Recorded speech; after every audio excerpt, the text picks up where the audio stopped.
My name is David, and I never imagined I'd be telling this story. It feels surreal even now, but the truth of what happened to me is undeniable. I've wrestled with whether to share it, fearing skepticism and ridicule. Yet I know deep down that remaining silent is not an option. You deserve to hear this to understand what I was shown. I only ask that you listen with an open heart. It was an ordinary night, or so I thought. The kind of night where exhaustion hangs on you like a second skin. I had spent hours counseling members of my congregation, each conversation leaving me more drained but determined to help. The weather didn't help. It had been raining steadily. Since the early afternoon, the kind of rain that seeps into your bones. By the time I got into my car, all I wanted was to get home, wrap my arms around my wife and kids, and let the day slip away. The road was slick, the headlights from oncoming, cars blurring into streaks of light on the wet windshield. I remember gripping the steering wheel a little tighter, trying to stay focused as my thoughts wandered. I thought about the young couple I had spoken to earlier, their marriage on the brink. I thought about my youngest daughter's piano recital, coming up in a few days. Simple, everyday things. And then, in the blink of an eye, everything changed. There was a flash, something coming from the side of the road, and then the deafening screech of brakes. I felt the car lurch, the sickening crunch of metal colliding with metal. It happened so fast, and yet in that moment, time seemed to slow. To a crawl. I was thrown forward, the seatbelt digging painfully into my chest. I remember the sound of my own heartbeat pounding in my ears, louder than the chaos around me. Then silence. But it wasn't just the absence of sound. It was a silence that felt alive, as if the entire world had stopped holding its breath. I tried to move, to open my eyes, but my body refused to obey. There was a heaviness pressing down on me, and for a brief, terrifying moment I thought, this is it. This is how it ends. My last thought before everything went dark was a prayer. Not for myself, but for my family, that they would be okay. When I opened my eyes, or what felt like opening them, I was no longer in the car. At first I thought I was dreaming. I was standing, yet I couldn't feel the ground beneath me. Around me was a light, but not like any light I'd ever seen. It wasn't blinding or harsh, it was soft and warm, enveloping me like a gentle embrace. The air, if you could call it that, was thick with a sense of peace so profound it brought tears to my eyes. I looked down and saw my body, crumpled, broken, and surrounded by shattered glass and twisted metal. Paramedics were working frantically, their voices muffled as if they were coming from underwater. I should have felt panic, but instead, there was only a strange detachment. I knew I should care about the scene below me, but I couldn't tear my attention away from the light that surrounded me, calling to me. As I floated higher, I began to feel an overwhelming sense of love. Not just any love, but a love so pure and all-encompassing that it felt as though my very soul was being cradled. I tried to speak, to ask where I was, but no words came. It was then that I noticed the figure standing in the distance. At first it was just a silhouette, but as I drew closer, details began to emerge. His presence was magnetic. I didn't need to ask who he was. I knew instantly. Every fiber of my being recognized him, even though my mind struggled to reconcile the truth. He stood there radiant, with eyes that seemed to see through every layer of my soul. Those eyes weren't just looking at me, they were looking into me, through me, as if every secret, every failure, every joy and sorrow I had ever experienced was laid bare before him. And then he spoke. His voice was unlike anything I had ever heard, gentle yet commanding, filled with both sorrow and hope. He said my name, and in that single word, I felt understood in a way I never had before. David, he said, you are not here by chance. I wanted to respond, to ask what he meant, but I was overwhelmed by the weight of his presence. Tears streamed down my face as I fell to my knees, not out of fear, but out of reverence. My entire life I had devoted myself to faith, to understanding God, yet in that moment I realized how little I truly understood. You have been given this moment for a reason, he continued. What I will show you is not for you alone. It is for all who will listen." Before I could even process his words, the light around me began to shift. It was as though the very fabric of reality was being pulled back, revealing layers I had never known existed.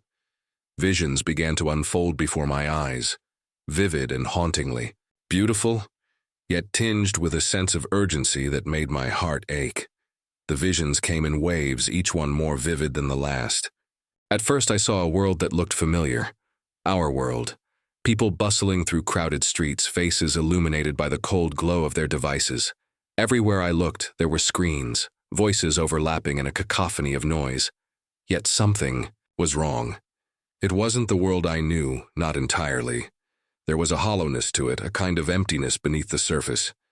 I saw people smiling, but their eyes betrayed them. Fear, confusion, and longing flickered there, hidden behind masks of contentment. They moved as though they were being pulled by invisible strings, their attention consumed by the devices in their hands. And then I saw the shadows. At first, they were barely perceptible, subtle distortions in the air like heat waves on a summer day. But as I focused, they grew darker, more defined. They clung to people, whispering into their ears, their mouths moving soundlessly. The people didn't seem to notice, yet their actions shifted, their expressions hardening. Arguments erupted. Where there had been calm, friendships dissolved in a matter of moments. The shadows fed on the chaos, growing stronger with each fracture they created. I turned to him, desperate for an explanation. "What is this?" I asked, my voice trembling. "This is what the world has allowed to grow," he said, his tone heavy with sorrow. "Deception has taken root, and it spreads like wildfire. The truth has been twisted, hidden beneath layers of distraction and lies." As he spoke, the vision shifted. I saw leaders standing at podiums, their voices carrying promises of unity and progress. But behind their words, I saw the same shadows, whispering into their ears, guiding their hands. The crowds cheered, their faces filled with hope, but I could feel the emptiness in their hearts. They were being led astray, blinded by illusions. And then, the vision changed again. This time, I saw a single figure standing in the midst of the chaos. He was cloaked in light, his face hidden, but his presence was unmistakable. People flocked to him, drawn by his charisma and power. He spoke with a voice that resonated like thunder, and the crowd hung on his every word. But as I looked closer, I saw the same shadows coiled around him, their tendrils extending outward, wrapping around the hearts of those who listened. I felt a wave of dread wash over me. "Who is he?" I asked, though part of me already knew the answer. "The deceiver," he replied, his voice filled with both anger and sadness. "He will come when the world is at its weakest, when hope is fragile and truth is obscured. He will offer solutions, promises of peace and prosperity, but his intentions are far from pure.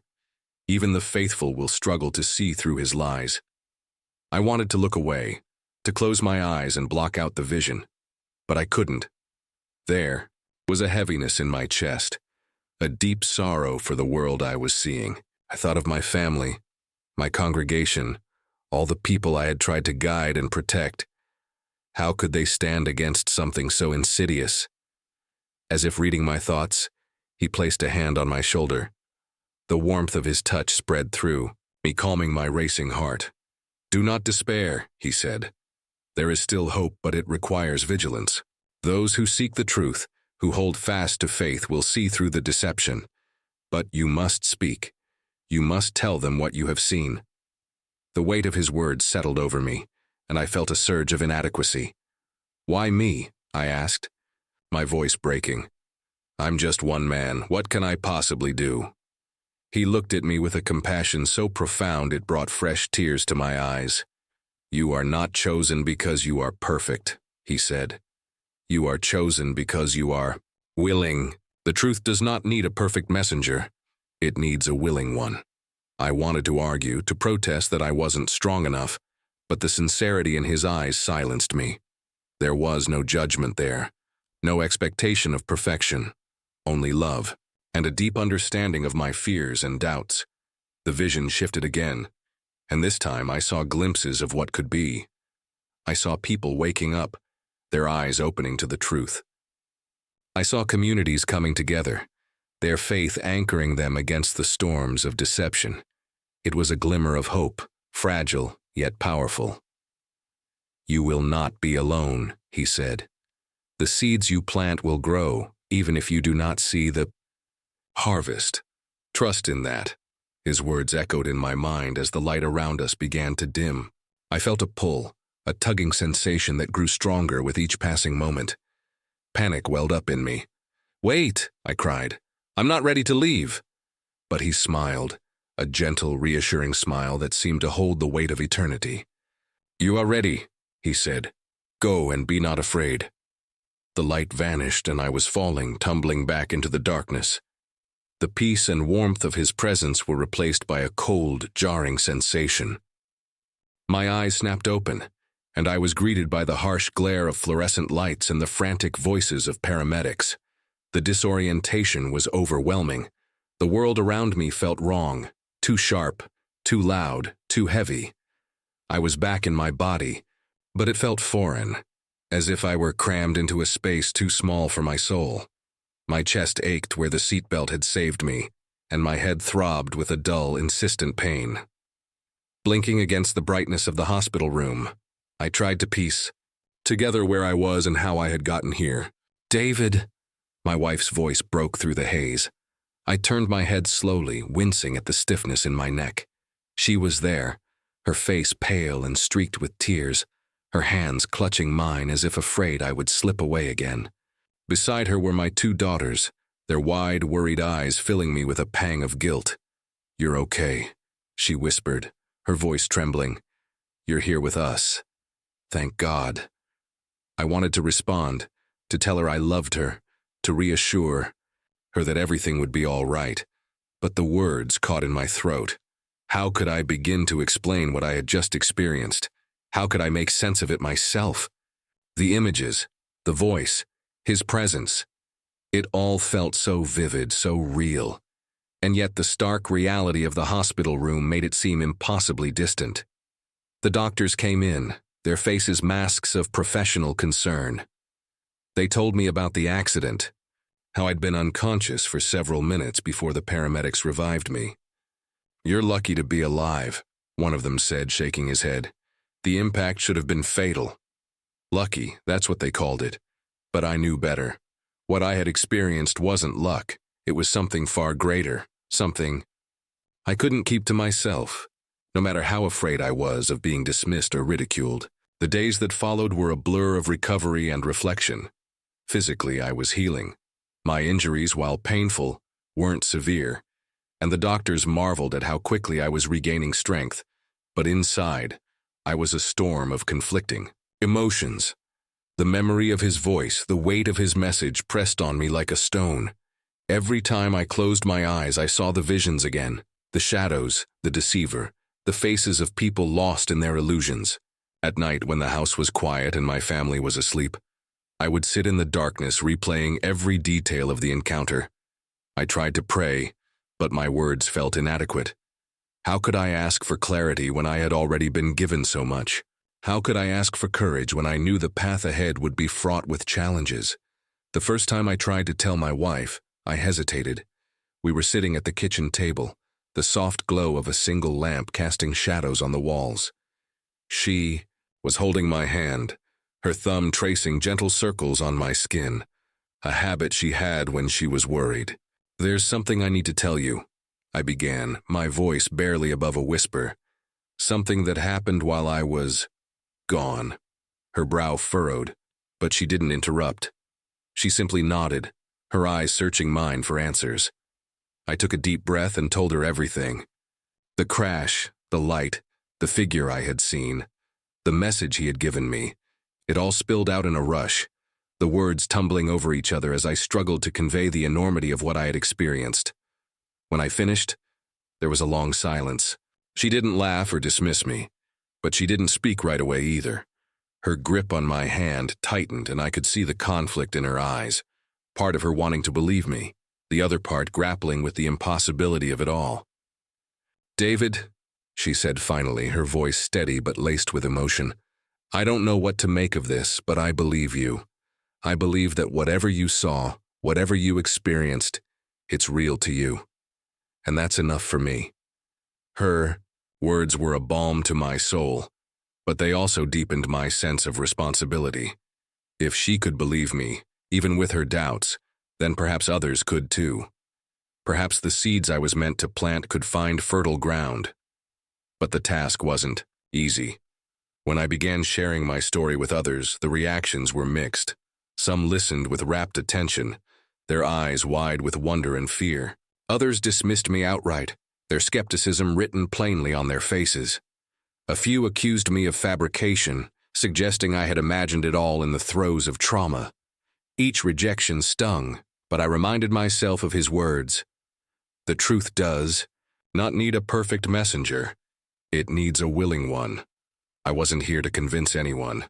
My role was simply to share what I had seen, to be a voice in the wilderness, even if it meant shouting into the void. The most unexpected challenge came from within my own heart. Doubts crept in during quiet moments, whispering insidious questions. What if it wasn't real? What if it was just a hallucination, a trick of the mind in its final moments?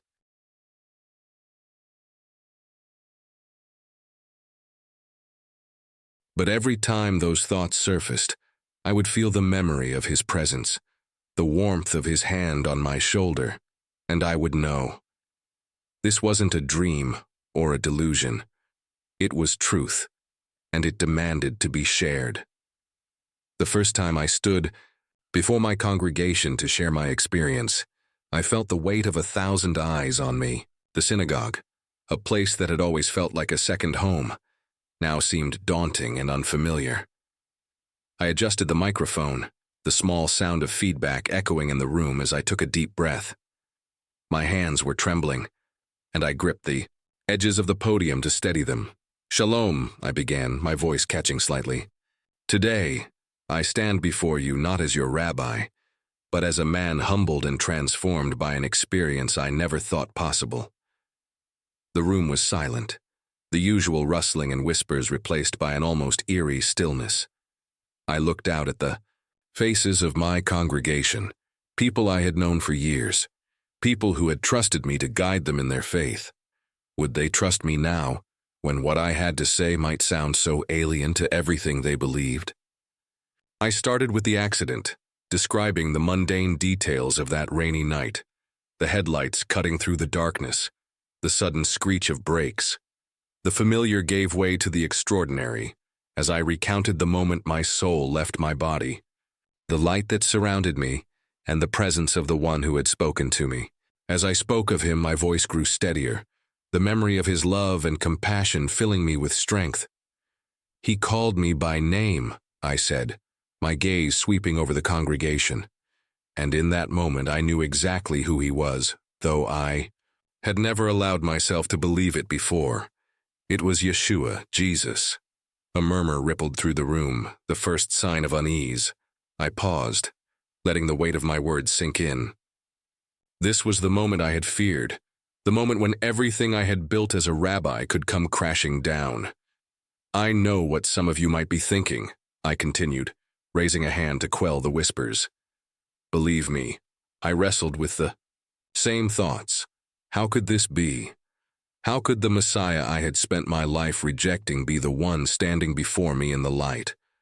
But I cannot deny what I saw, what I felt, and what he revealed to me. I described the visions, the shadows, the deceiver, the warning of a world blinded by lies. I spoke of the light, of his call to action, and of the hope that still remained for those who sought the truth. As I spoke, my voice broke with emotion, the memory of his presence still fresh, still overwhelming. By the time I finished, tears were streaming down my face. I looked out at the congregation, searching for any sign of understanding, of belief. The silence stretched on, heavy and suffocating, until one man in the back stood up. "Rabbi," he said, his voice trembling, "are you saying that you believe Jesus is the Messiah?" I hesitated, the question hanging in the air like a challenge. but I knew there was only one answer I could give. "Yes," I said, my voice firm despite the fear clawing at my chest. "That is what I am saying." The room erupted. Some people stood and shouted, their voices a mix of anger and disbelief. Others remained seated, their expressions ranging from shock to confusion. A few left altogether, their footsteps echoing in the quiet that followed. But not everyone turned away. As the chaos subsided, I saw a handful of people still seated, their faces marked not by rejection but by curiosity. They stayed, listening, their eyes searching mine for answers, for truth. After the service, a woman approached me, her hands clasped tightly in front of her. "Rabbi," she said, her voice barely above a whisper. "I've had dreams, visions, of him too. I've been afraid to speak of them, but hearing you today, maybe I'm not alone." Her words were a balm to my weary heart. For every voice of dissent, for every person who walked away, there were those who stayed, who listened, who allowed a spark of possibility to ignite within them. In the weeks that followed, the congregation split. Some left, unwilling to accept what I had shared. Others stayed, their faith shaken but their hearts open to the possibility of something greater. It was painful to see the division, to feel the weight of the choices I had made. But I reminded myself of his words, "The seeds you plant will grow, even if you do not see the harvest." And so I continued. I spoke to anyone who would listen, sharing my story with a mixture of fear and determination.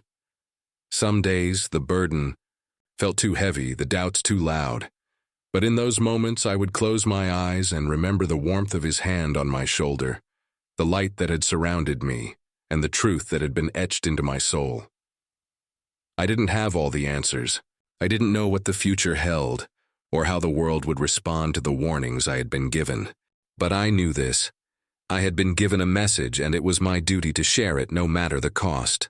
Faith, after all, wasn't about certainty.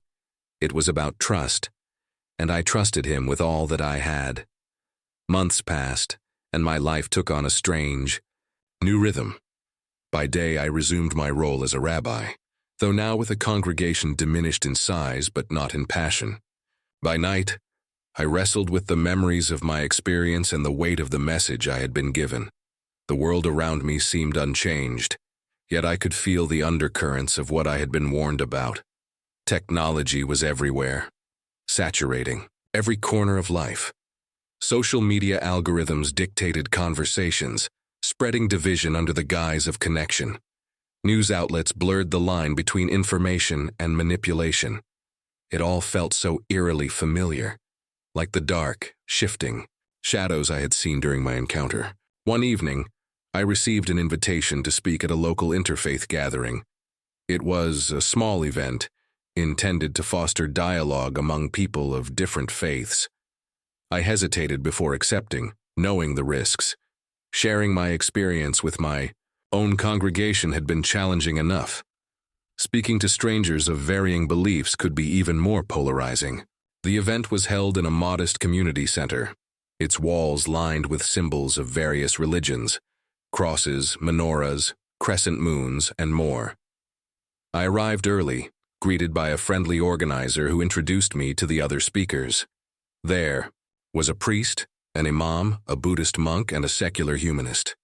Each of them looked at me with polite curiosity, though I could sense their guarded skepticism. When my turn came to speak, I stepped up to the podium, feeling the weight of their expectations pressing down on me. My palms were clammy, and I gripped the edges of the podium tightly to steady myself.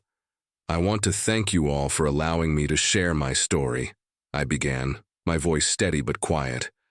"What I'm about to say may challenge some of your beliefs, as it has challenged mine.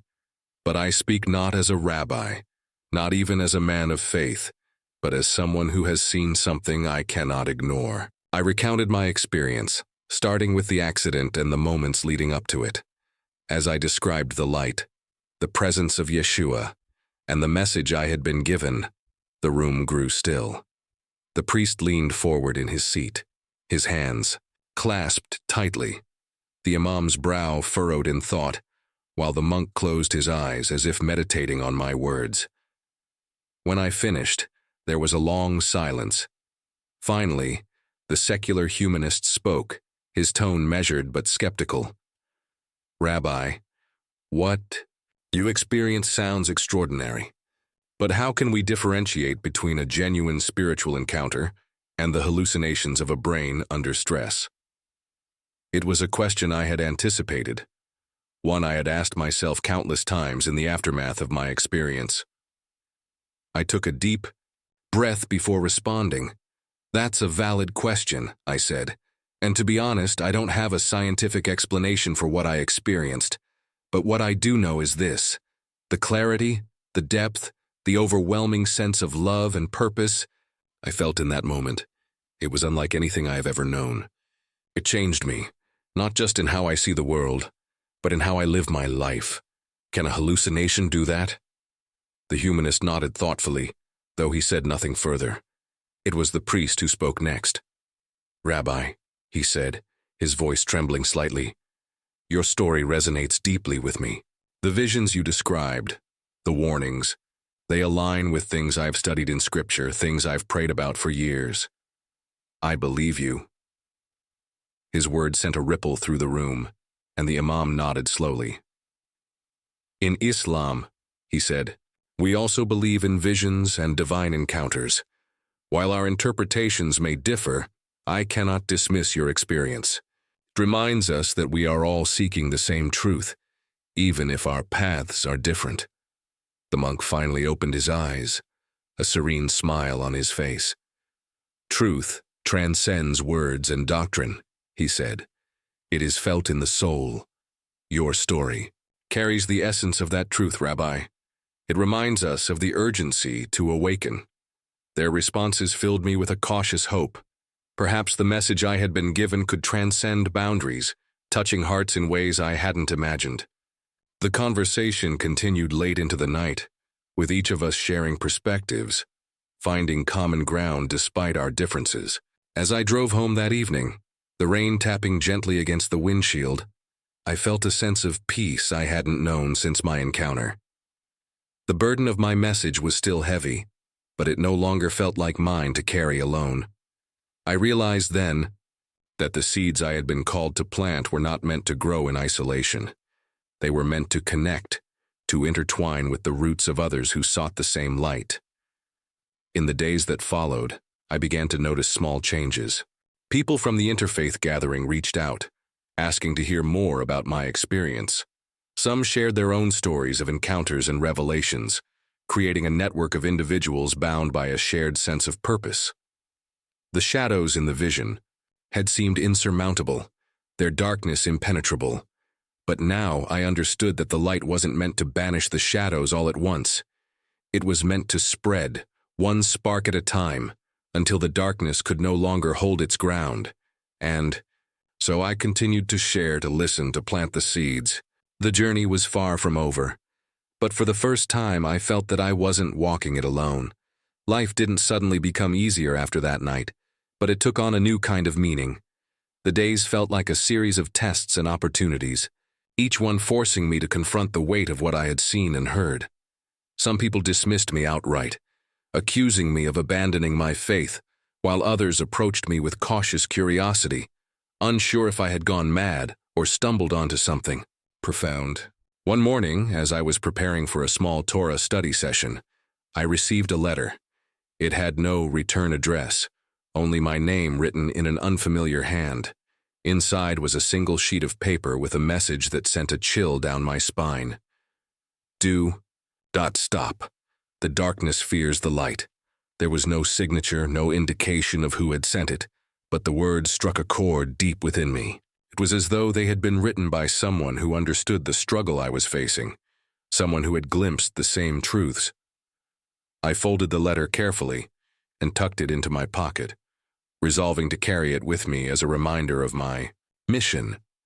That evening, during the Torah study, I decided to share a portion of my vision, not the entire experience, but the part about the deception. In my encounter, I told them, I was shown a world where lies were so deeply woven, into the fabric of reality that people couldn't see the truth, even when it was right in front of them. It wasn't just ignorance, it was willful blindness, a choice to remain in the dark. One of the attendees, an older man named Eli, raised his hand. "Rabbi," he said, his voice tinged with both skepticism and concern.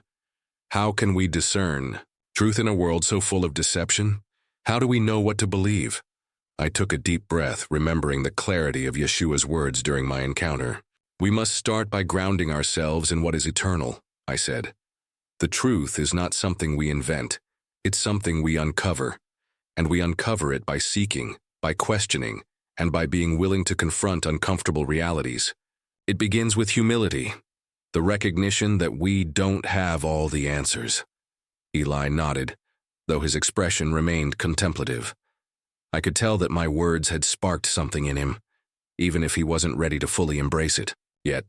After the study session, a young woman named Miriam lingered behind. She had been attending the synagogue for only a few months, and her quiet demeanor had always made her easy to overlook. But tonight, there was a fire in her eyes. "Rabbi," she said, her voice trembling with urgency, "I need to tell you something. I had a dream a few weeks ago, a dream that I haven't been able to forget. In it, I saw a man standing in the light, just as you described. He didn't say anything, but his presence filled me with peace. When I woke up, I couldn't stop crying. I didn't understand it then, but now, hearing your story, I think it was him." Her words sent a shiver through me. I placed a hand on her shoulder, looking her in the eyes. "Miriam," I said, "what you experienced was no coincidence. You were meant to see him just as I was. Hold on to that peace and let it guide you. You are not alone." Over time, more stories like Miriam's began to surface. People who had experienced dreams, visions, or moments of unexplainable clarity came forward, drawn by the courage I had shown in sharing my own encounter. We formed a small but growing community, a mosaic of individuals from different backgrounds, united by a shared hunger for the truth. One night, as I sat in my study, I opened the letter again, tracing the words with my finger. "Do not stop. The darkness fears the light." I thought of the shadows I had seen in my vision, the overwhelming sense of despair that had threatened to consume me. And then I thought of the light, of his presence, and the way it had cut through the darkness, like a blade. The journey ahead was uncertain, and the challenges were many. But for the first time, I felt a deep sense of resolve. The light wasn't just something I had seen, it was something I had to carry, something I had to share. And so, I continued. One conversation at a time, one seed planted after another. The world didn't change overnight, but I could feel the shift, subtle yet undeniable. The light was spreading, and with it, the hope that perhaps, just perhaps, the darkness would not have the final word. The weeks turned into months, and the months into years. Life moved forward. But I was no longer the same man who had once been content with routine prayers and teachings. The vision had changed everything. It had shown me the fragility of truth in a world increasingly consumed by shadows. I could no longer remain silent, though the cost of speaking out continued to grow. One evening, as I prepared for a special community gathering, I found myself standing in front of the mirror, staring at the man reflected there. My beard was streaked with gray now, and my eyes carried a weariness I couldn't deny. Yet beneath that weariness was a fire that refused to go out, a conviction born not of my own strength, but of the encounter that had reshaped my soul. The gathering that night was larger than I had anticipated. Word had spread about my story, and people from all walks of life had come to hear me speak. Some were there out of genuine interest, others out of curiosity or skepticism. Among them, I noticed familiar faces, friends who had stood by me, and even a few who had once distanced themselves, now returned with cautious hope. I stepped onto the small stage, the room falling silent as I took my place at the microphone. The air was thick with anticipation, and I could feel the weight of their expectations pressing down on me. I want to begin tonight by saying that I am no prophet, I said, my voice steady but soft. I am just a man who was shown something extraordinary, a glimpse of a reality far greater than the one we see with our eyes. What I am about to share is not easy to hear, but it is necessary. I recounted the vision once more, this time with more detail than I had ever shared publicly. I spoke of the shadows, those insidious forces that thrived on division, fear, and deception. I described the light, how it had pierced through the darkness, revealing the truth with a clarity that was both beautiful and devastating. And I repeated Yeshua's words, his warning about the great deception to come. As I spoke, I could see the impact of my words etched on their faces. Some listened with rapt attention, their eyes glistening with tears. Others appeared uneasy, shifting in their seats as though trying to reconcile my story with their own beliefs. When I finished, the room was silent for a long moment. Then, a man in the front row stood up. He was young, maybe in his early 20s, and his expression was a mixture of anger and confusion. "Rabbi," he said, his voice trembling, "if what you're saying is true, then why hasn't everyone seen it? Why hasn't the world changed? How can something so important be hidden from so many?" His question hung in the air, heavy with the weight of its implications. I took a step closer to the edge of the stage, meeting his gaze.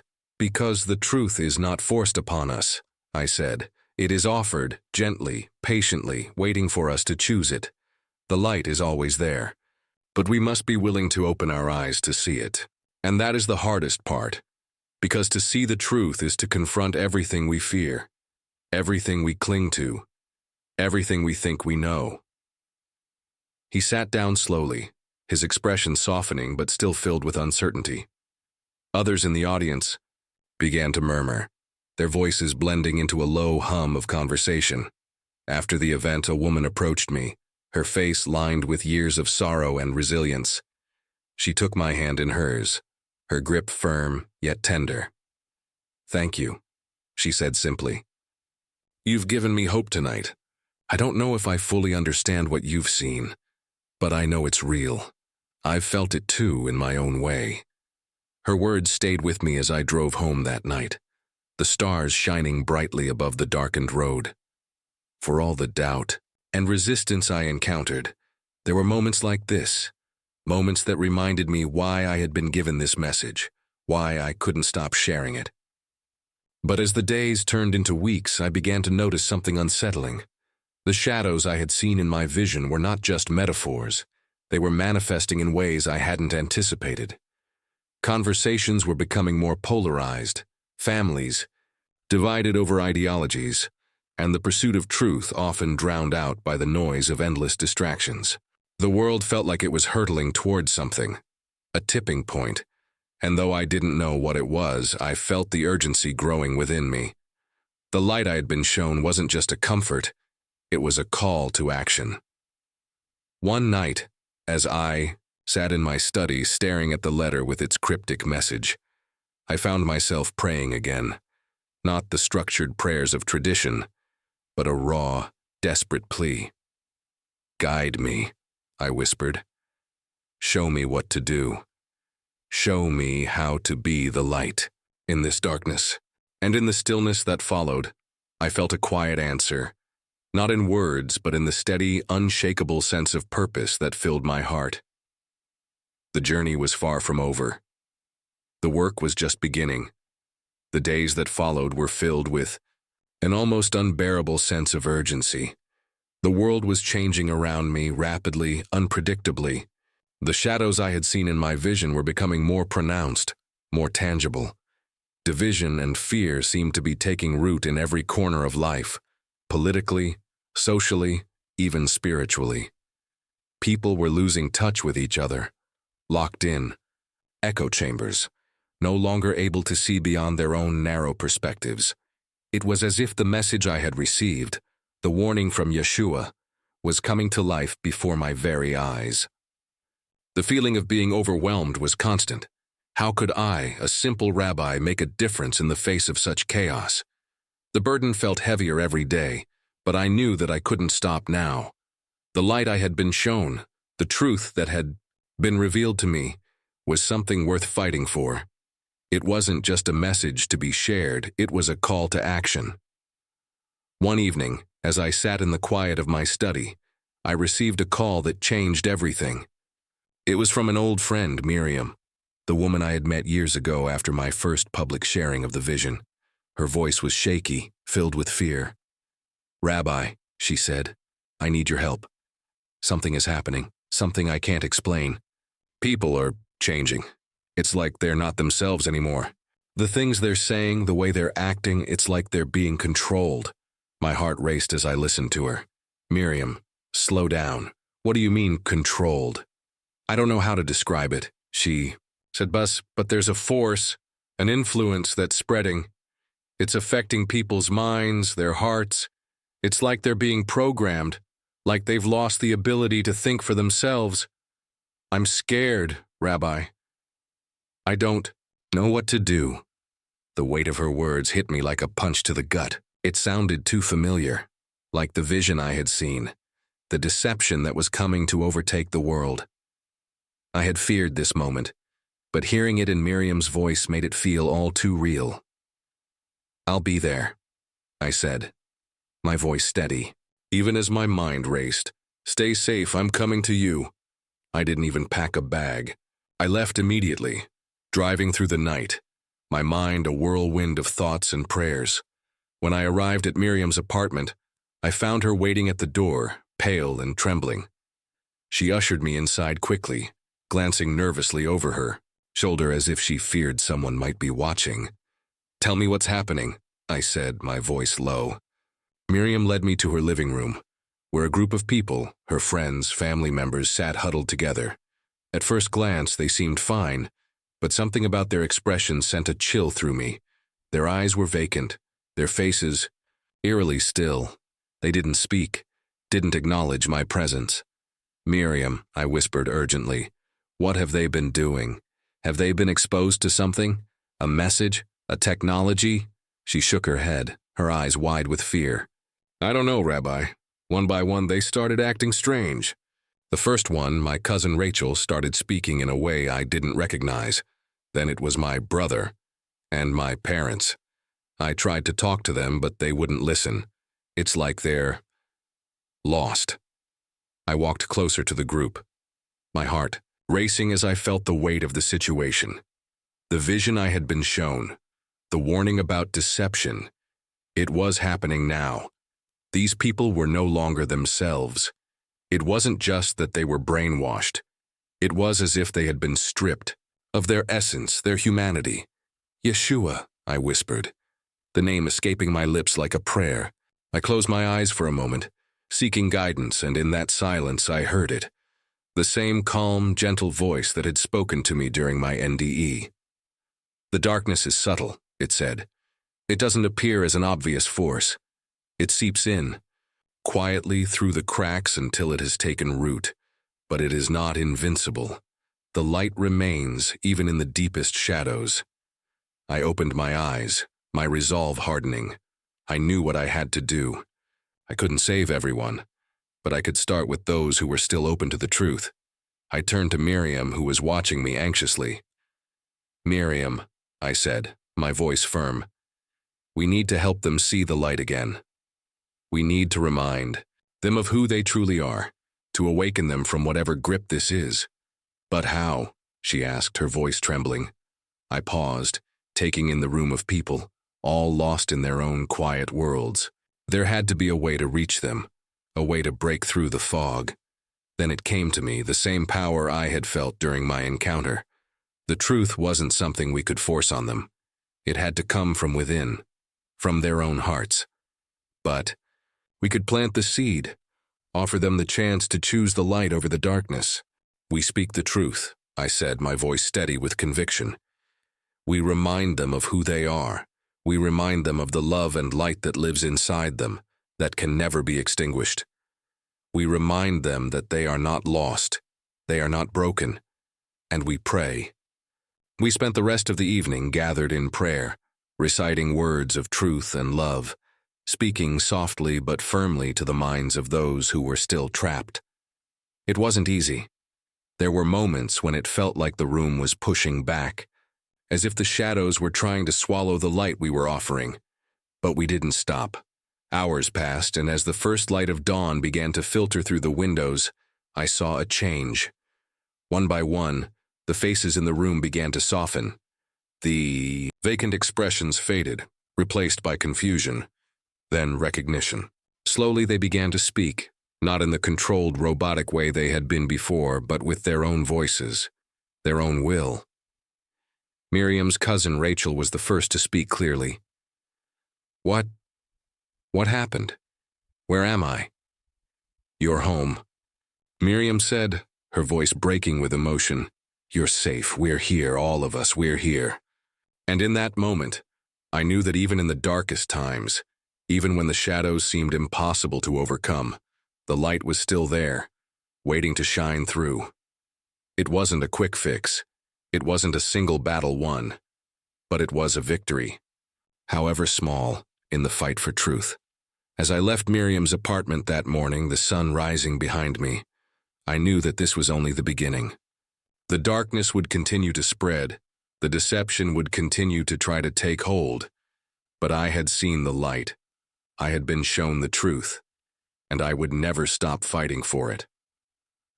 The weeks after that night felt like a blur, a whirlwind of uncertainty and small victories.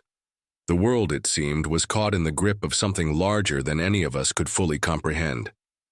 The message I had been given, that we were to stay vigilant, to cling to truth and light, was more urgent with every passing day. The shadows I had seen, the deception, weren't abstract notions. They were real, manifesting in the choices people made, the ideologies that spread like wildfire, the division that tore at the fabric of communities. Miriam's group had slowly come back to themselves, but I knew that wasn't the end. The deception wasn't just a momentary lapse, it was a continuous force, a subtle pressure that would never fully let up. I kept in touch with her and others, offering guidance, reminding them to stay grounded in what they had experienced, in what they had learned. Each time I spoke to them, I felt both the weight of their gratitude and the quiet understanding that they too were now part of this fight, this unspoken mission to spread the light. Still, doubts crept in. Was this really my calling? Could I truly make a difference? The world seemed to spin further out of control, and I, just one man, felt small in comparison. I'd never asked for this responsibility. I never wanted to be the bearer of such a heavy truth. But every time I thought about turning away, I was reminded of the faces I had seen, the faces of those who were waiting for someone to speak the truth, to offer them a chance to find their way back from the brink. One evening, as I walked through the quiet streets of my neighborhood, I passed the old synagogue where I had preached for so many years. It was a familiar, comforting place. But tonight, there was an emptiness to it. The lights inside were dim, the doors locked. I paused for a moment, staring up at the building that had been my spiritual home, the place where I had always found solace in the rituals, the prayers, the community. But now, that place felt like a relic, something that belonged to a past version of myself, a time before I had glimpsed the truth that had altered everything. My faith hadn't abandoned me, but it had shifted. It had evolved into something deeper, something more universal. The faith I now carried was not bound by tradition, not confined to the walls of a building. It was a fire that burned within me, a constant call to action. I walked on, my footsteps echoing in the empty streets. As I moved through the city, I saw the faces of people I didn't know, lost in their own struggles, their own confusion. I saw families torn apart by arguments, businesses closing, people glued to their screens, their minds overwhelmed by the constant barrage of information. I thought back to the warning I had received in my vision. The deception was not coming in a grand, obvious way. It was creeping in slowly, like a tide that rises imperceptibly until it drowns everything in its path. My phone buzzed in my pocket, pulling me from my thoughts. It was a message from Miriam. "There's a man I need you to meet. He's been coming to our group for a few weeks now. His name is Eli. He says he's seen something similar to what you experienced. I think you need to talk to him. I felt my heart skip a beat. Eli. The name struck a chord within me. I didn't know why, but something told me this was important. I immediately texted back. Where are you meeting? A few moments later, she replied with an address. It was a small cafe on the outskirts of the city. I arrived at the cafe, a quiet place tucked away from the bustle of the city. Miriam was already there, sitting at a table near the window. She waved when she saw me, and motioned to the man sitting across from her. Eli was older than I had expected, maybe in his mid-40s, with a worn face that spoke of years of struggle and experience. His eyes, though, were sharp, intense. There was a weariness to him, but it was the kind of weariness that comes from knowing too much, knowing things you can't easily forget. Rabbi, Miriam said as I approached. This is Eli. He's the one I told you about. I nodded and sat down. Eli didn't extend his hand, but he looked at me with a directness that was both unsettling and familiar. You've seen it too, haven't you? Eli said, his voice low, almost a whisper. I didn't need him to elaborate. The question was more than enough. I nodded slowly, feeling a surge of recognition. Yes, I said quietly. I've seen it. Eli leaned in, his eyes scanning the room as if he feared someone might be listening. I had my experience 2 years ago, he said, his voice barely audible. I wasn't looking for it, didn't believe it was even possible. But then, one night, everything changed. I could hear the weight of his words, and I knew instantly that we shared something far deeper than just a similar experience. We had both been shown the same truth, the same warning. The vision was not just a one-time occurrence. It was ongoing. It was unfolding in real time, and we were both part of it now.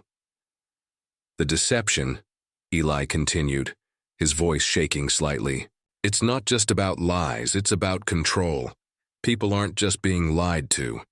They're being shaped, manipulated, their thoughts and desires directed by forces they can't even see. I listened, my heart pounding in my chest. I had seen it too, the way people were becoming more and more disconnected, more isolated, from the truth from each other.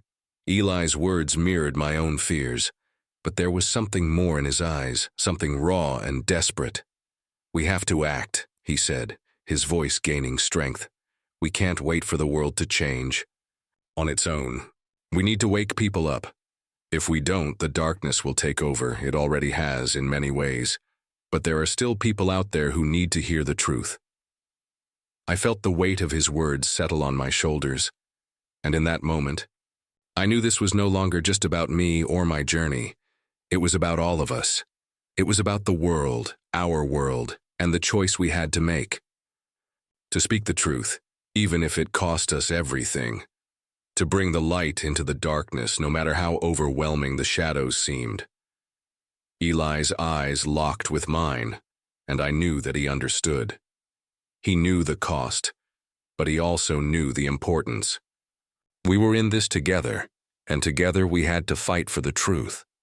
The road ahead would be long, filled with challenges and resistance. But as I sat there, surrounded by these two people who had become part of this strange, unspoken mission, I felt a flicker of hope. The light was still there, and as long as we chose it, as long as we shared it, we could push back the darkness. I stood up, looking out the window as the first rays of dawn began to touch the city. We'll do it, I said, my voice filled with a quiet resolve. We'll speak the truth, and we'll keep fighting for the light. The days that followed felt like they were moving in slow motion, each one stretching longer than the last.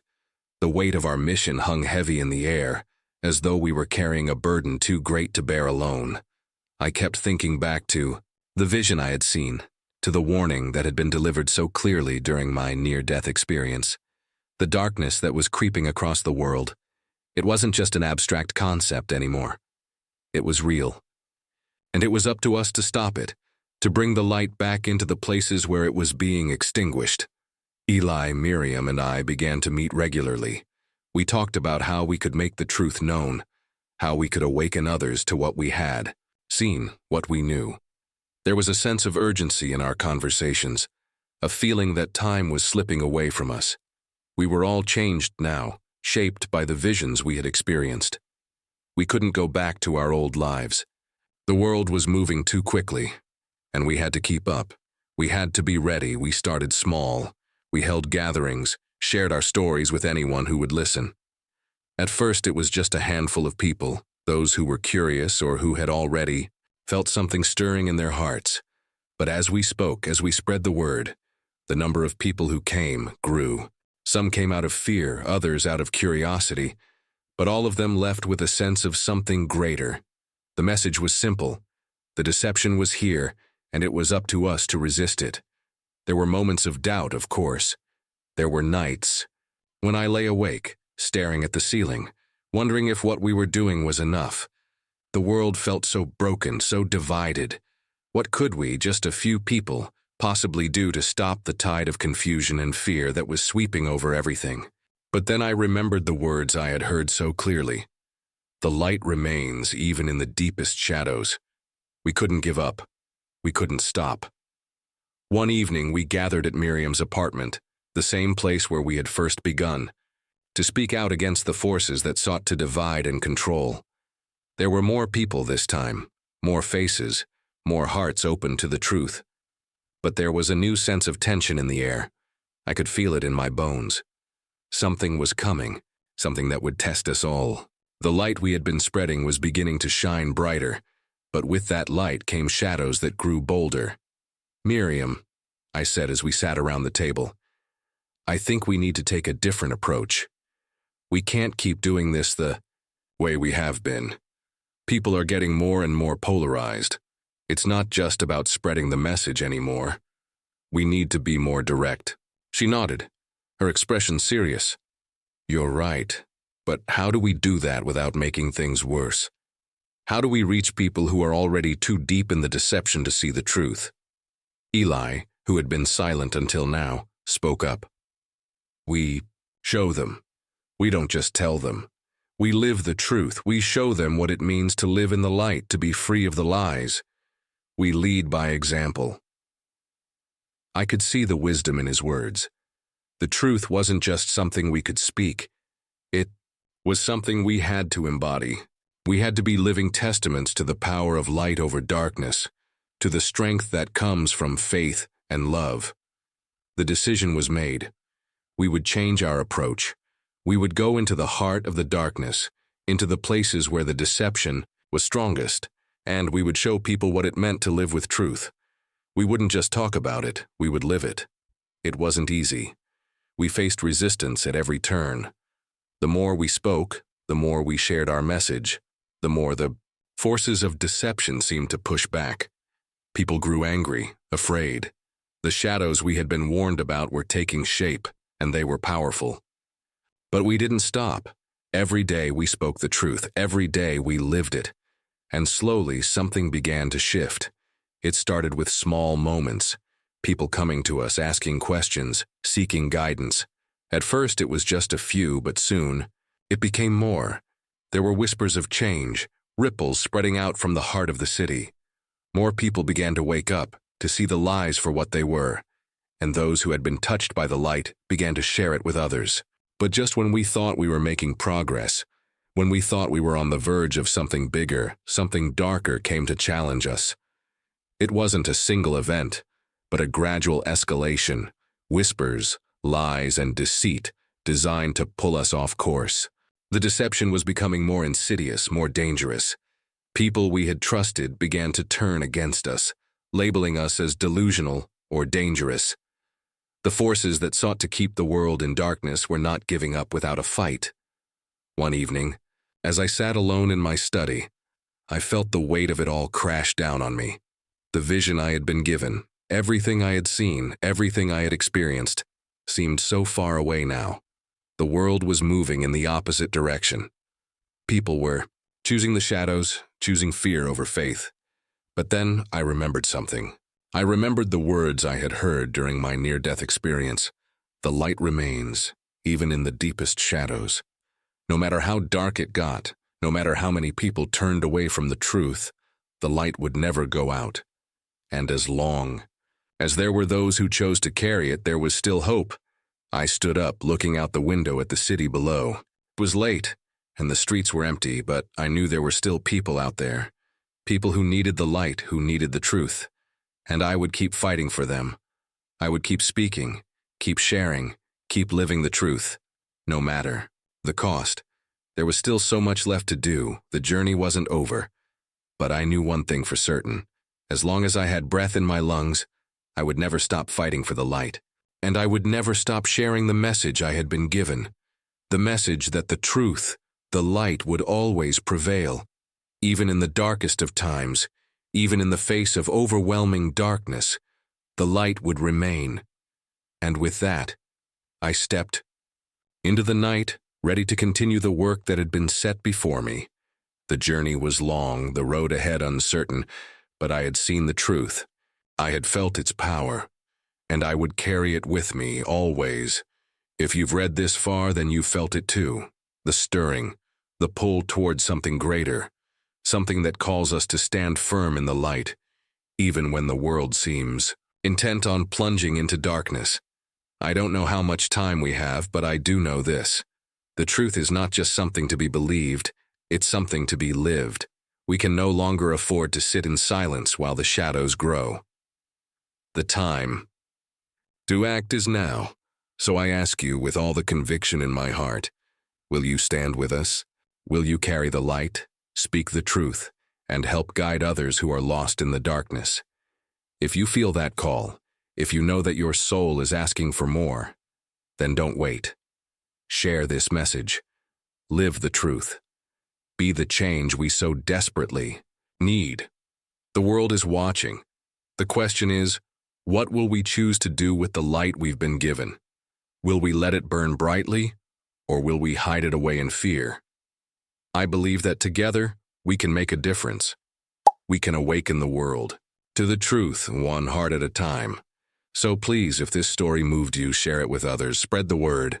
Don't let the light die.